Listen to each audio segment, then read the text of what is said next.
What happened in court that made everybody facepalm? My 67-year-old neighbor, Mrs. Preston, clutches her purse like her life depends on it. This fitness influencer from our building is actually suing her for baking cookies. I'm not even kidding. The guy's name is Steven, and he's wearing a tank top that says, "Discipline over donuts" to his own court hearing. This whole thing started 3 months ago when Steven moved into apartment 4B right next to Mrs. Preston. The first week was fine, but then Mrs. Preston started her daily baking routine again. Every morning at 10 a.m., sharp she'd start making these incredible chocolate chip cookies. The smell would drift through the hallway and under everyone's doors. Most of us loved it, because it made the whole floor smell like home, instead of that weird carpet cleaner smell. Steven was different, though. He knocked on her door the second week holding a protein shake and told her the cookie smell was ruining his intermittent fasting schedule. Mrs. Preston just blinked at him through her thick glasses and offered him a cookie. He actually recoiled like she was holding a snake. That should have been the end of it, but Steven started documenting everything. He'd stand in the hallway with his phone recording himself gagging dramatically whenever she baked. He posted TikToks about living next to the sugar dealer and how her cookies were biological warfare against his six-pack abs. The escalation was ridiculous. First, he complained to the building manager, who basically laughed him out of the office. Then he started leaving printed articles about diabetes under her door. Mrs. Preston would just use them as placemats. He tried taping the gaps under his door to block the smell, but that made his apartment super stuffy. He bought 3 air purifiers and positioned them by his door like some kind of fortress. Nothing worked because you can't really stop the smell of fresh-baked cookies from traveling. The breaking point came when Steven was doing a live stream workout in his apartment. Mrs. Preston happened to be making her special double chocolate cookies that day. Right in the middle of his burpee demonstration, he stopped and started ranting about the toxic fumes invading his space. His followers thought he was joking at first, but then he went on this whole speech about how his neighbor was sabotaging his lifestyle brand. He actually said she was committing olfactory assault, which isn't even a real thing. Some of his followers started calling him crazy in the comments, and he lost like 2,000 subscribers that day. That's when he decided to sue her for intentional infliction of emotional distress and interfering with his business. He was asking for $8,000 in damages, plus a restraining order that would prevent her from baking within 500 feet of him. The paperwork was insane. He had logs of every time she baked with timestamps and descriptions of how each smell affected his mental state. Tuesday's snickerdoodles caused severe psychological turmoil, apparently. In court, Steven's lawyer was this young guy who looked super uncomfortable. He kept trying to make the case sound serious, but you could tell even he thought it was stupid. They presented evidence including Steven's TikTok videos where he's practically crying about cookie smells ruining his cut. They had charts showing his follower count dropping after the cookie incidents. They even brought in a fitness expert who testified that smell can trigger cravings, which can derail fitness goals. Mrs. Preston's lawyer was her grandson, Devin, who just graduated from law school. When it was their turn, Devin walked up with a cardboard box and started pulling out letters. Turns out Mrs. Preston had been baking those cookies every day for the children's cancer ward at the hospital 2 blocks away. She'd been doing it for 15 years, ever since her own grandson beat leukemia. Devin read one letter from a 7-year-old who said Mrs. Preston's cookies were the only thing he looked forward to during chemo. The entire courtroom went silent. Someone behind me whispered, "Oh no," and I saw Steven's lawyer put his head in his hands. The judge cleared his throat, and everyone in the courtroom turned to look at him. He stared directly at Steven and asked if he really wanted to continue with this case after hearing about the cancer ward. Steven's face went from pale to bright red in about 2 seconds. He looked at his lawyer, who was still holding his head in his hands, then at the silent courtroom full of people giving him the worst looks I've ever seen. Steven opened his mouth and nothing came out at first. Then he started stammering about how he still had rights as a tenant and the smell was affecting his business. His voice cracked when he mentioned losing followers, and it sounded so small and petty after what we'd just heard. The judge rubbed his temples and suggested maybe both parties should take a 15-minute recess to think about settlement options. The way he looked at Steven when he said it made it super clear what he thought Steven should do. Everyone started filing out into the hallway, and I watched Steven's lawyer grab his arm and pull him to the side near the water fountain. The lawyer was gesturing with his hands and talking fast, while Steven kept shaking his head. I couldn't hear what they were saying, but the lawyer kept pointing back at the courtroom and making these frustrated motions.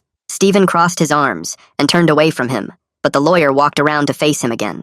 Mrs. Preston found a bench near the elevators and sat down with Devin standing next to her. Other neighbors from our building started gathering around her and patting her shoulder or squeezing her hand. She looked so small sitting there in her best church dress, but she was actually looking at Steven with this worried expression.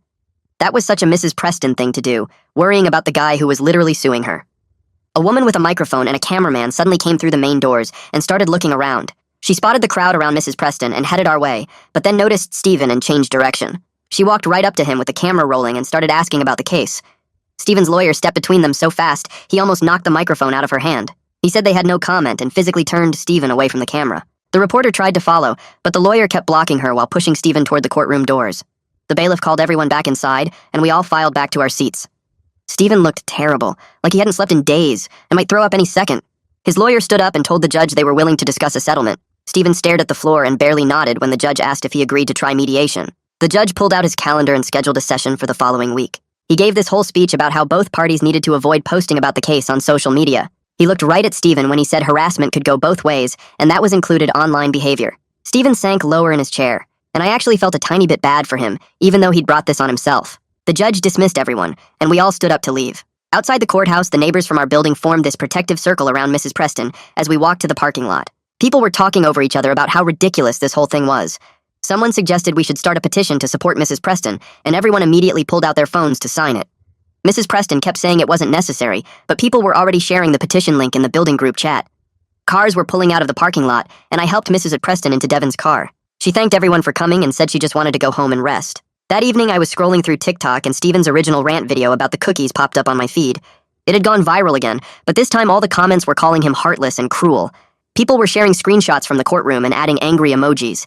I clicked on his profile and watched his follower count drop by another 1,000 while I was looking at it. The numbers just kept going down every time I refreshed the page. Comments on his other videos were filling up with people calling him out for suing an old lady who bakes for sick kids. Someone had even found the hospital's website with a photo of Mrs. Preston delivering cookies to the ward. The contrast between that photo and Stephen's tank top in court was spreading everywhere. His Instagram was getting hit too, with people leaving cookie emojis on every post. Some fitness influencers he'd collaborated with were deleting their videos with him. One guy posted that he didn't associate with people who attacked charitable grandmothers. Stephen's whole online presence was falling apart in real time, and there was nothing he could do to stop it. The next morning, my phone rang at 7, and it was Mrs. Preston asking if I was awake. She sounded worried and said she'd been up all night thinking about Stephen. She told me people were sending him awful messages online, and she felt terrible about it. She actually asked if I could go check on him since he lived right down the hall from me. I couldn't believe she was worried about the guy who was suing her, but that was just how she was. I threw on some clothes and walked down to 4B where I could hear his phone going off nonstop through the door. I knocked and waited while the buzzing continued inside. Stephen opened the door looking like he hadn't slept at all, with dark circles under his eyes and his hair sticking up everywhere. His phone was lighting up with notification after notification, and he just stared at it like he didn't know what to do. He let me in, and his apartment was a mess with protein powder spilled on the counter and workout equipment pushed against the walls. Mrs. Preston's been baking for sick kids for 15 years? That's quite the detail to drop right when Stephen's case is falling apart. I wonder if Devon knew exactly what he was doing pulling out those letters at that precise moment in court. He sat down on his couch and admitted he never knew about the cancer ward cookies. He said his lawyer told him to stop looking at social media, but he couldn't help checking every few minutes. His follower count had dropped by another 3,000 overnight, and brands were canceling partnerships left and right. I told him Mrs. Preston was actually worried about him, and his face went red. He said he'd already paid his lawyer a retainer and couldn't afford to just drop the case now. While we were talking, I got a notification from our building group chat that the manager had posted something important. The notice said there would be a mediation session next week and asked everyone to stop discussing the case online. Someone had already started a GoFundMe for Mrs. Preston's legal fees, and it was at $2,000 when I checked. By lunch, it had hit 5,000 with people from all over contributing and leaving supportive messages. Stephen's phone buzzed with an email, and his face went white when he read it. His main fitness sponsor had released a public statement saying they were pausing his partnership until the lawsuit was resolved. He showed me the email, and they basically said his actions didn't align with their brand values. That partnership was probably worth more to him than any amount of followers since it paid his rent. The mediation day came, and we all showed up at this conference room in a law office downtown. Stephen and his lawyer sat on one side of this long table, while Mrs. Preston and Devon sat on the other. The mediator was this older woman, who started by saying the case seemed like a big misunderstanding that had gotten out of hand. Stephen wouldn't look at anyone, and kept his eyes on his hands folded on the table. Mrs. Preston explained that she'd been baking at 10 in the morning for 15 years straight. She said that was when the hospital volunteer came to pick up the cookies for the kids. She offered to try baking earlier, but the volunteer couldn't change their schedule because of other stops. The mediator nodded and wrote notes while Mrs. Preston talked about how important the routine was to her. Stephen's lawyer cleared his throat, and Stephen finally spoke up for the first time. His voice was quiet when he said the cookie smell triggered something from his eating disorder recovery. The whole room went silent as he explained he'd struggled with binge eating for years before becoming a fitness influencer. He said the smell made him feel out of control, and that's why he reacted so strongly. Mrs. Preston's face softened, and she reached across the table like she wanted to pat his hand. The mediator suggested some practical solutions, while everyone processed what Stephen had shared. She said Mrs. Preston could get better seals for her door, and Stephen could move his workout equipment away from the shared wall. Both of them nodded and seemed willing to try anything that might help. Devon leaned forward and proposed something that surprised everyone. He suggested Stephen could volunteer at the hospital to see where the cookies actually went. He said it might help Stephen understand why Mrs. Preston couldn't just stop baking them. Stephen's lawyer thought about it and said it could help repair Stephen's public image too. Stephen looked uncomfortable, but eventually agreed to try it for a month. The mediator started drafting an agreement where Mrs. Preston would shift her baking to between 6 and 8 in the morning. Stephen would help deliver cookies to the hospital once a week as part of the deal. The lawsuit would be dropped if they both completed a full month without any issues. They went over the details and made sure everyone understood what they were agreeing to. Mrs. Preston said she could manage the earlier time if it helped Stephen feel better. Steven said he'd set his workout schedule around the new baking times. The mediator typed everything up and printed copies for everyone to review. Both lawyers read through the agreement carefully and suggested a few small changes. After about an hour of back and forth, they had something everyone could accept. Steven and Mrs. Preston both signed the papers while the mediator witnessed it. Everyone stood up, and there was this awkward moment where nobody knew what to say. Mrs. Preston walked over to Steven and told him she was proud of him for sharing about his recovery. Steven's eyes got watery, and he just nodded without saying anything back. We all left the office, and I walked with Mrs. Preston to the elevator. She said she hoped this would work out for everyone involved. I could tell she really meant it too. 2 days later, the health department showed up at Mrs. Preston's door with clipboards and serious faces. Someone had made an anonymous complaint about unlicensed food preparation, and they needed to inspect her kitchen immediately. Mrs. Preston let them in without any fuss and watched them check every corner of her tiny kitchen. They tested surfaces with these little swab things and took photos of her oven and refrigerator. The inspector kept nodding and writing notes while Mrs. Preston stood there wringing her hands. After 40 minutes, they told her everything was perfectly clean, but suggested she get a food handling certification just to be safe since she was making food for the hospital. She signed up for the class that same afternoon, and when word got around the building, 12 neighbors volunteered to take it with her so they could help with the baking. The class was at the community center the following Saturday, and I went along to support her. We all sat at these long tables with workbooks about proper food temperatures and cross-contamination. Steven walked in 15 minutes late wearing gym clothes, and everyone just stared at him. He found an empty seat in the back and kept his head down, taking notes the whole time. The instructor showed us videos about hand washing and proper storage, while Mrs. Preston answered every question correctly. When we took the test at the end, she finished first and scored 98%. Steven passed too, though he left right after without talking to anyone. The first official delivery day under the new agreement arrived on Wednesday morning, and Steven showed up at Mrs. Preston's door at 7:30, looking nervous. He helped her load 6 boxes of cookies into his car, while she explained which flavors the kids liked best. At the hospital, a nurse met them at the entrance and practically jumped with excitement when she saw the boxes. She kept thanking Steven and explaining how the kids had been asking about the cookies all week since they'd missed the regular delivery during the court stuff. Steven carried the boxes up to the pediatric ward, where kids were already waiting in the common room. A little girl in a wheelchair rolled right up to him and asked if he was the cookie man's helper. When he nodded, she wrapped her arms around his leg and told him the cookies made the medicine taste less bad. Steven's face turned red, and he had to look away while the nurse distributed cookies to all the kids. On the drive back, he didn't say much, but Mrs. Preston patted his arm and said he did good. That night, Steven posted a video to his Instagram, apologizing for recent drama without getting into specifics. He talked about learning to see different perspectives and announced he was starting monthly donations to the Children's Hospital. The comment section exploded with people saying they respected him for admitting he was wrong. His follower count jumped by 3,000 in 2 days as people shared his apology video. Some fitness influencers called him out for promoting sugar to kids, but most of the comments defended him, saying charity work was more important than perfect macros. Mrs. Preston started her new 6 a.m. baking schedule the next Monday, and the smell was definitely less noticeable that early. Most people were still asleep, so the hallway stayed pretty quiet while she worked. Steven told me later that week it was actually easier to ignore during his morning meditation since his brain wasn't fully awake yet. He'd moved his workout equipment to the far wall of his apartment, and the distance helped too. 3 weeks into the new arrangement, Steven knocked on Mrs. Preston's door with a folder full of recipes he'd printed out. He suggested adding protein cookies to the rotation for kids with different dietary needs or diabetes. Mrs. Preston loved the idea immediately, and they spent 2 hours in her kitchen testing different recipes with almond flour and protein powder. The first batch tasted terrible, but they kept adjusting until they had something that actually worked. Steven posted videos of them baking together, and his fitness followers went crazy seeing him in an apron covered in flour. The building residents decided to organize a bake sale fundraiser for the hospital after seeing how well Steven and Mrs. Preston were getting along. We set up tables in the lobby on a Saturday, and Steven promoted it on all his social media channels. He did push-ups for donations, and people could pay to pick the next exercise. Someone paid $50 to make him do burpees for 5 minutes straight.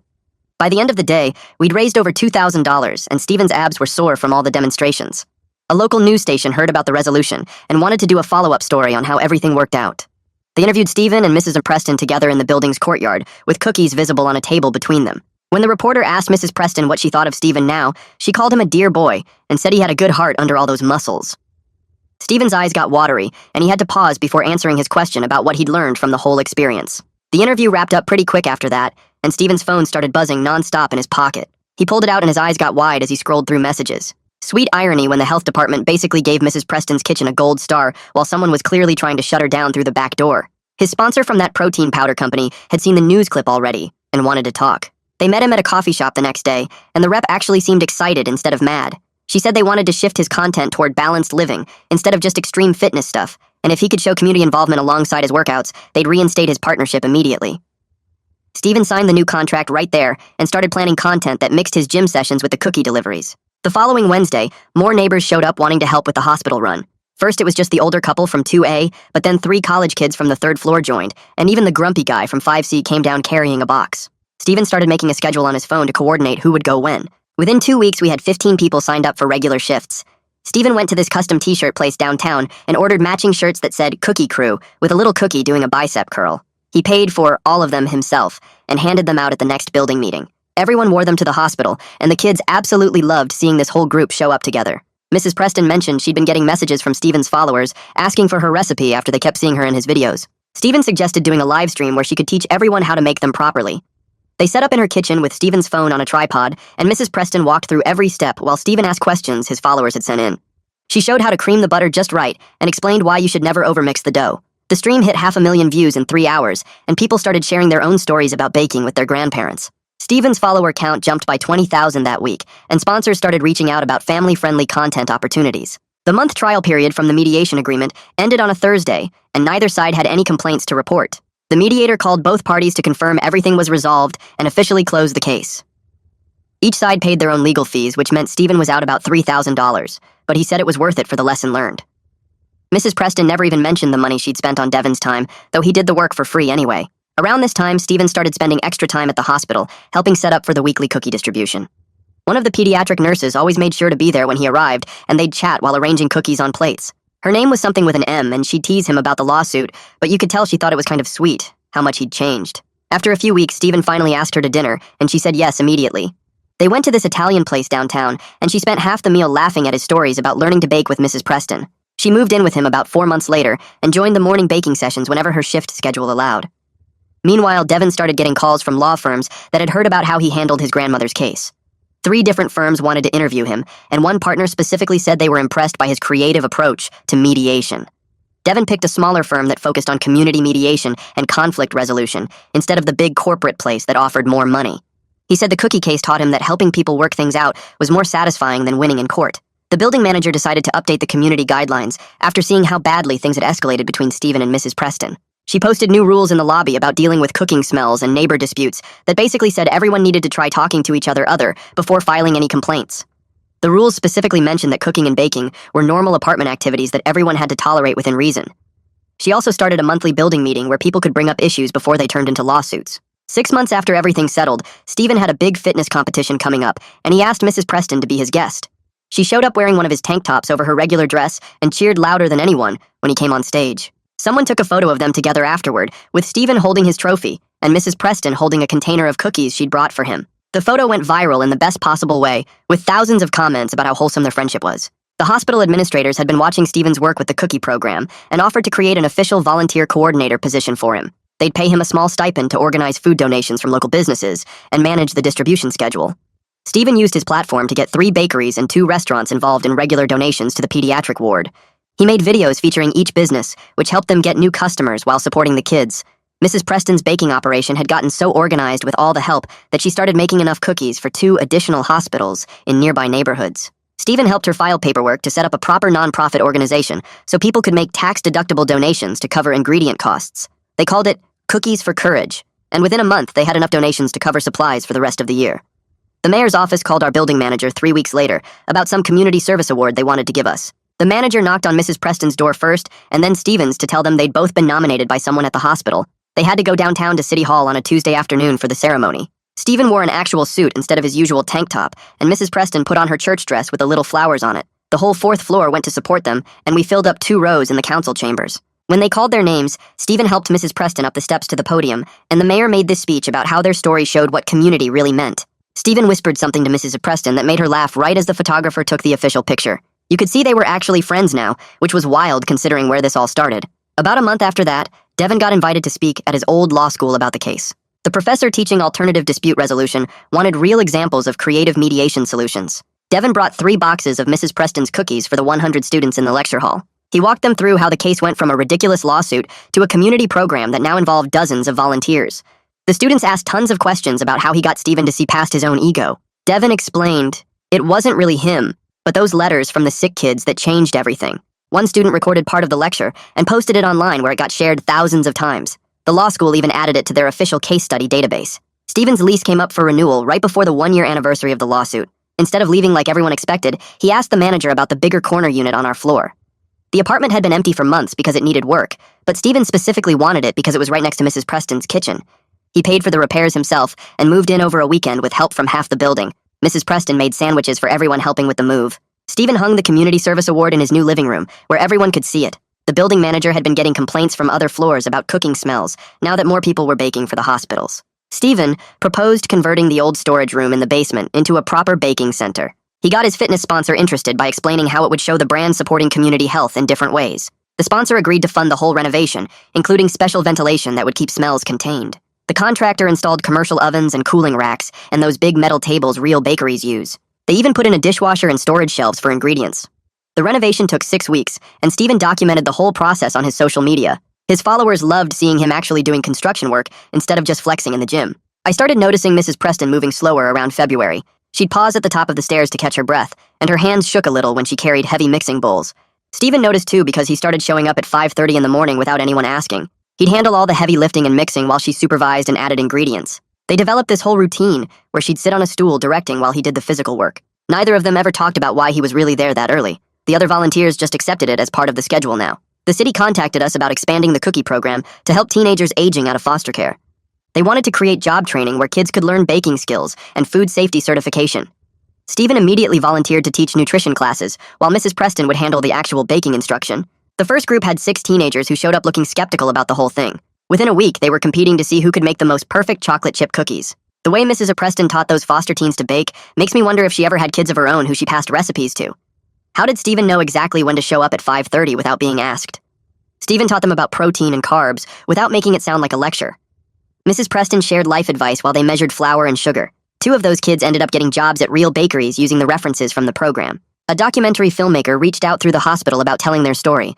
She'd heard about the lawsuit and the cookie program and thought it would make a great short film. Stephen and Mrs. Preston agreed to participate, but only if all the proceeds went to the children's hospital. They also insisted filming had to work around the actual baking schedule, not the other way around. The filmmaker followed them for 3 months, getting footage of early morning baking sessions and hospital deliveries. She interviewed the kids getting treatment and their parents about what the cookies meant to them. The final documentary was 28 minutes long and premiered at a local film festival. It won the Audience Choice Award and later got picked up by a streaming service. Stephen's girlfriend had been joining the morning baking sessions whenever her nursing shifts allowed. Mrs. Preston really liked her and started teaching her family recipes she'd never written down anywhere. They'd spend hours going over the exact amount of vanilla or how to tell when butter was the right temperature. The girlfriend kept a notebook where she wrote everything down with little drawings of Mrs. Preston's hand movements. Stephen would watch them working together with this soft expression on his face. Mrs. Preston started calling the girlfriend her bonus granddaughter, which made everyone tear up a little. Word spread about our building and the cookie program until reporters started calling us the cookie building in news stories. The building manager said she was getting calls from people specifically asking about apartments because they wanted to join the volunteer program. Property values in our neighborhood actually went up, and the realtor down the street said our building was becoming a selling point for the area. New tenants would knock on Mrs. Preston's door their first week, asking how they could help with baking. The volunteer schedule had so many names now we had to create shifts. Some people baked, others did delivery, and some handled the ingredient shopping and organizing. Mrs. Preston turned 69 that spring, and Stephen spent weeks planning her birthday party. He coordinated with the building manager to reserve the courtyard and got donations from local businesses for food and decorations. He made sure every single person who'd ever volunteered with the cookie program got an invitation. The morning of her birthday, he hung a massive banner that said, "Happy birthday to our cookie queen," across the building entrance. When Mrs. Preston came outside that afternoon, she found over 200 people waiting to celebrate her. There were tables full of food and a cake so big it took 4 people to carry it. Stephen got up on a chair to give a speech about how Mrs. Preston had changed his whole perspective on what success really meant. He talked about going from suing her to considering her family and how her kindness had taught him more than any fitness program ever could. Mrs. Preston was crying by the end, and so was pretty much everyone else, including me. The hospital board president showed up at the party with this huge framed certificate, announcing they were naming the new pediatric playroom the Mrs. Preston Cookie Crew Room. Stephen grabbed the microphone and promised right there to do a 24-hour fitness marathon to raise money for all the equipment the room would need. He set it up for the next month and got local businesses to pledge donations for every mile he ran on the treadmill. The marathon happened on a Saturday, and our whole building basically moved into the gym to cheer him on. Mrs. Preston sat in a chair by his treadmill the entire time, feeding him protein bars and water while people donated through his live stream. He raised $32,000 and could barely walk for 3 days after, but kept saying it was worth it. Time passed fast after that, with the cookie program running smooth as clockwork every week.